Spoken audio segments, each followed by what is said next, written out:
है। एक बार का समय है, एक बार का समय है। एक बार भीम ने द्रोणी का अपमान किया था।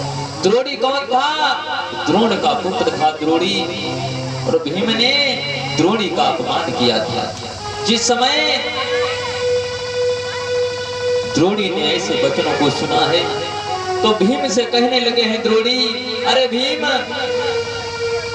जो तूने आज मेरा अपमान किया है और इसका बदला मैं अवश्य तुझसे लूंगा किसी दिन। उसी समय द्रोणी वहां से चल देता है। मेरे भागवत प्रेमियों, द्रोणी वहां से चल देता है और जाकर के कहां पहुंच जाता है, जहां पर द्रौपदी के 5 पुत्र पड़े हुए थे, सो रहे हैं, लेकिन घर में कोई नहीं है, पुत्र ही सो रहे हैं।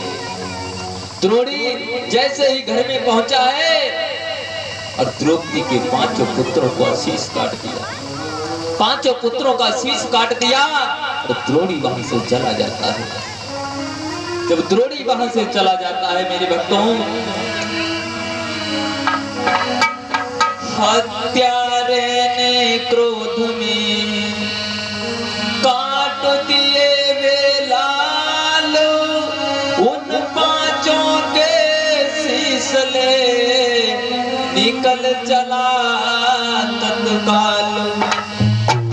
इस समय द्रौपदी के 5 पुत्रों को काट करके द्रोणी वहां से चला जाता है। जैसे ही द्रौपदी वहां पर पहुंची है, देखा है अपने पुत्रों की लहेश को और सिर कटे हुए हैं। द्रौपदी अपने पुत्रों को देख करके फपक फपक के रोने लगी। अरे ये क्या हुआ? देखिए, किसी का अगर एक बेटा मर जाए तो कितना भारी दुख होता है, लेकिन द्रौपदी की आंखों के आगे उसके 5 पुत्र पड़े हुए हैं। द्रौपदी रोने लगी है। लखी बेटन की लहेसी और द्रौपदी बिलखी बिलखी रही जाई रे।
समय द्रौपदी रो रही है, बिलख रही है, तब तक भगवान श्याम सुंदर वहां पर आ जाते हैं।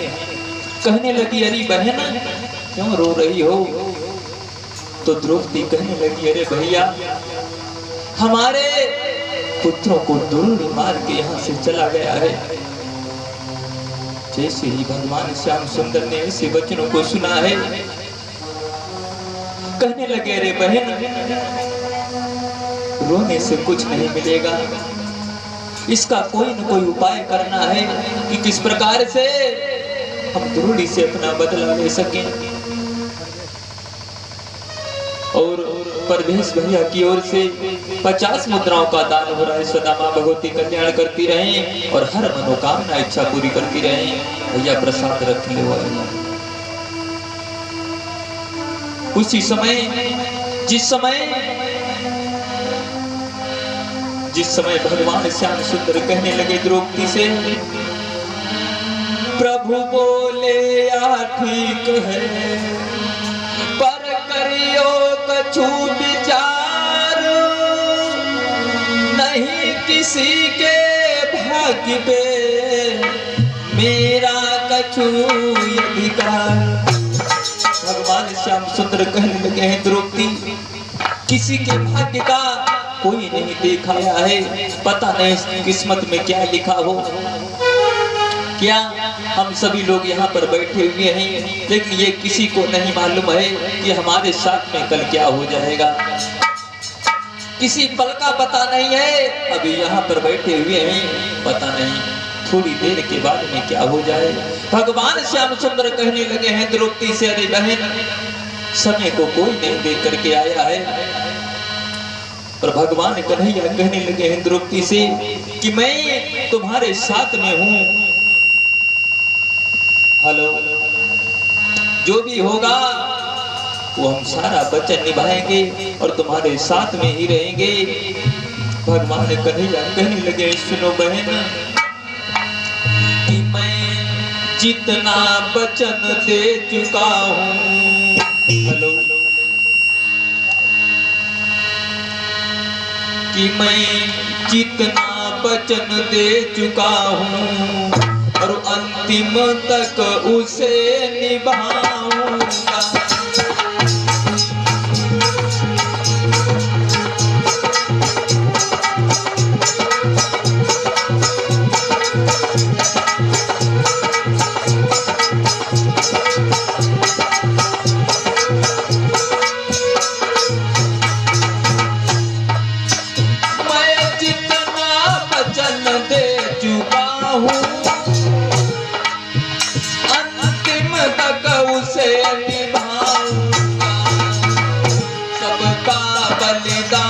चढ़ा करके मैं अपना धर्म दिखाऊंगा।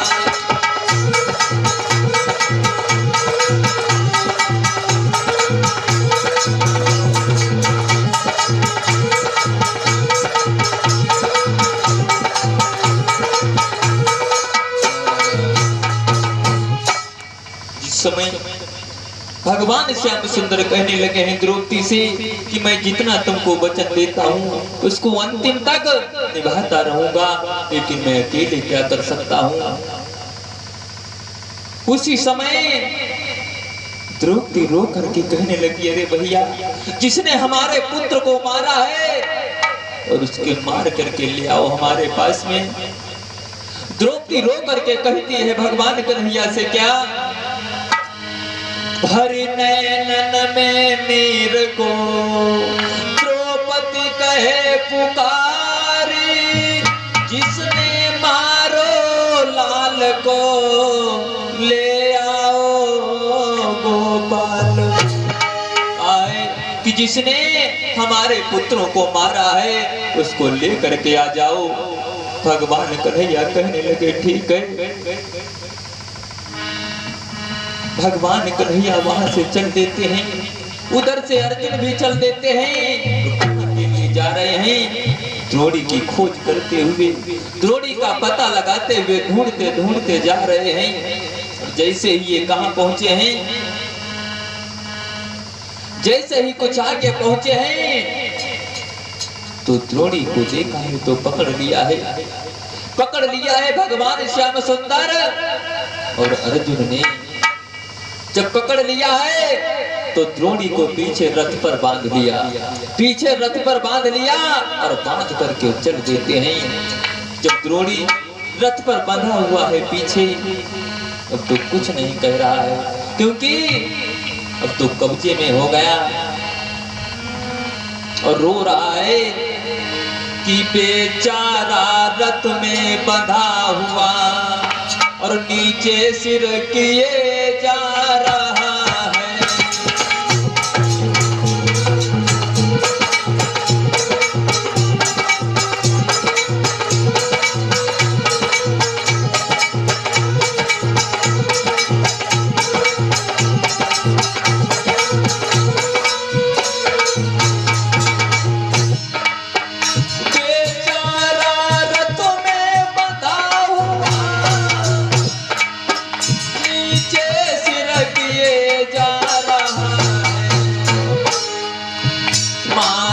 कोई के दी जबरन से फांसी के लिए जा रहा है।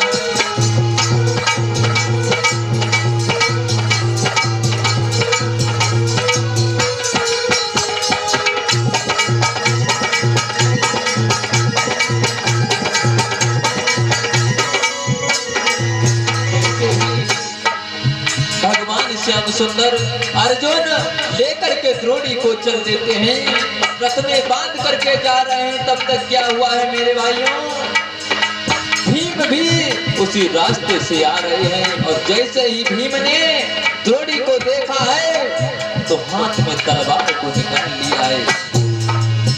ऐसा ही नहीं, अरे सनमुख देखो जब द्रोणी को तब भीम ने कही जाकी थाल खींच लूं या भूसा भर दे भगवान।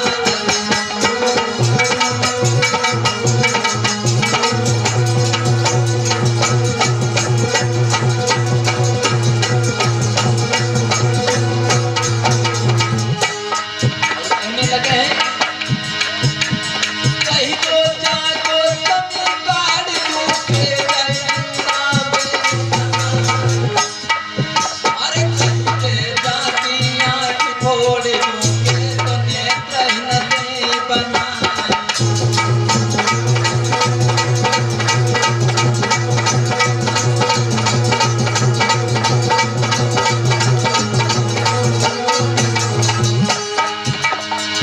तो जरी के भीम ने द्रोणी को ऐसे फटकारो है। अब तो जरी के भीम ने द्रोणी को ऐसे फटकारो।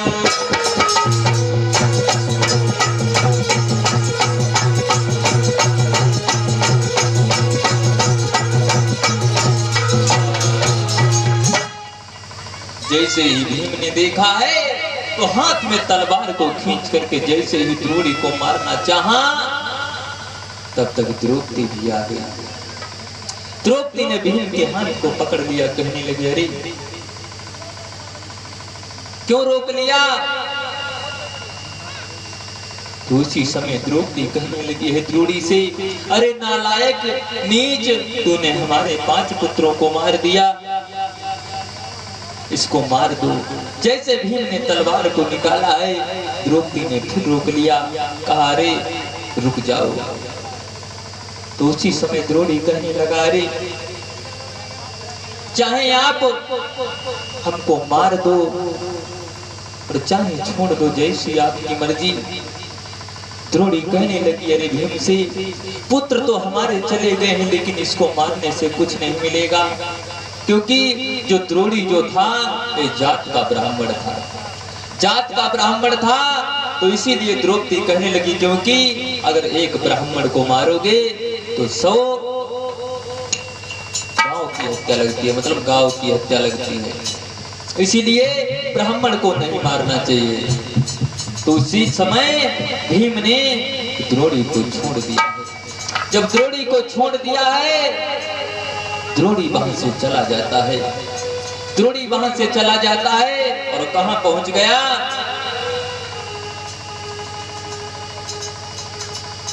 जाकर के पहुंचा है इधर उत्तरा के गर्भ में परीक्षित पल रहे थे, उत्तरा के गर्भ में परीक्षित पल रहे थे और द्रोणी वहां से चला और उसने एक ब्रह्म बाण को चलाया है, ब्रह्म बाण को चलाया है और वो जाकर के कहां लगा है, जो उत्तरा गर्भ में परीक्षित पल रहे थे, जाकर के वो बाण उत्तरा के लगा है। जैसे ही लगा है